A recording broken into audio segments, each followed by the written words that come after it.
লজ্জার বিষয় যে আজকে হাজার হাজার শিক্ষক এই শহীদ মিনারে তাদের পেটের দায়ে তাদের যেই কর্মজীবী উন্নয়নের জন্য দশম গ্রেড বাস্তবায়নের জন্য এসেছে।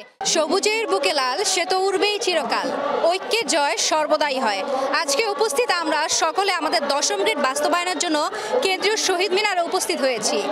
আমি কণিকা সারোয়ার, মাস্টার্স কমপ্লিট করা, আমি এমএড করছি, আমি আমার পেশাগত দক্ষতা উন্নয়ন করছি। কিন্তু অত্যন্ত দুঃখের বিষয় আমাদের সরকারের নাকি আমাদের পেশাগত দক্ষতা উন্নয়নের জন্য বরাদ্দ থাকে না। যেখানে কিনা বিশ্বের অন্যান্য রাষ্ট্রে সবচেয়ে বেশি শিক্ষা খাতে বরাদ্দ দেওয়া হয়, সেখানে আমাদের দেশে সবচেয়ে নিম্ন খাতে বরাদ্দ দেওয়া হয়। তাদের এত সমস্যা কোথায় যে আমাদের শিক্ষা ক্ষেত্রে তাদের বরাদ্দই আসে না। রাষ্ট্রের বিভিন্ন কোষাগারে লক্ষ লক্ষ কোটি কোটি টাকা পাচার হচ্ছে, সেখানে তখনও বরাদ্দ হয়। যখন হাজার হাজার কোটি টাকা দিয়ে সরকারি উপদেষ্টাদের গাড়ি ক্রয় করছে, বিভিন্ন যন্ত্রপাতি ক্রয় করছে, তখনও তাদের বরাদ্দ দেওয়ার অর্থ থাকে। কিন্তু আমরা যখন শিক্ষকরা এই জাতি গড়ার কারিগর, শিক্ষক নাকি man builder, teachers is the not only teachers like a man builder, সেখানে শিক্ষক জাতি গড়ার কারিগর হয়ে শিক্ষকদের গড়ার কেউ নেই। তাই আমরা উপদেষ্টা মহোদয় সহ যারা আছেন সকলের দৃষ্টি আকর্ষণ করছি, আমাদের দশম গ্রেড অতি বিলম্বে মেনে নিন। তা না হলে আমরা কঠোর কর্মসূচির মাধ্যমে আমরণ অনশন নিয়ে কেন্দ্রীয় শহীদ মিনার ত্যাগ করব না।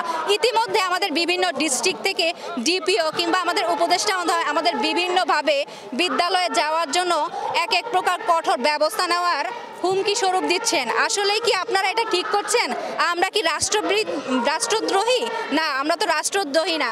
এটা তো লজ্জার বিষয় যে আজকে হাজার হাজার শিক্ষক এই শহীদ মিনারে তাদের পেটের দায়ে তাদের যেই কর্মজীবী উন্নয়নের জন্য দশম গ্রেড বাস্তবায়নের জন্য এসেছে। একই বাংলাদেশে এত বৈষম্য কি করে হয় আপনারা কি একটু বলতে পারবেন? যেখানে কিনা অন্যান্য কর্মচারীরা কি হয়, ধাপ করে 14তম গ্রেড থেকে 16তম গ্রেড থেকে দশম গ্রেড উন্নতি হয়, আর আমাদের মতো শিক্ষকরা মাস্টার্স কমপ্লিট করে এমএড করে আমরা কি 13তম গ্রেডে বিলং করি, আমরা দশম গ্রেডে উন্নতি হতে পারি না। অত্যন্ত লজ্জাজনক ও দুঃখজনক বিষয়। তাই সরকারকে আবারও বলবো, আমরা রাষ্ট্রের কোনো বিশৃঙ্খলা সৃষ্টির জন্য এখানে আসিনি। আমাদের ন্যায্য দাবি দশম গ্রেড বাস্তবায়ন করেন, আমরা ইনশাআল্লাহ আমরা আমাদের বিদ্যালয়ে ফিরে যাব।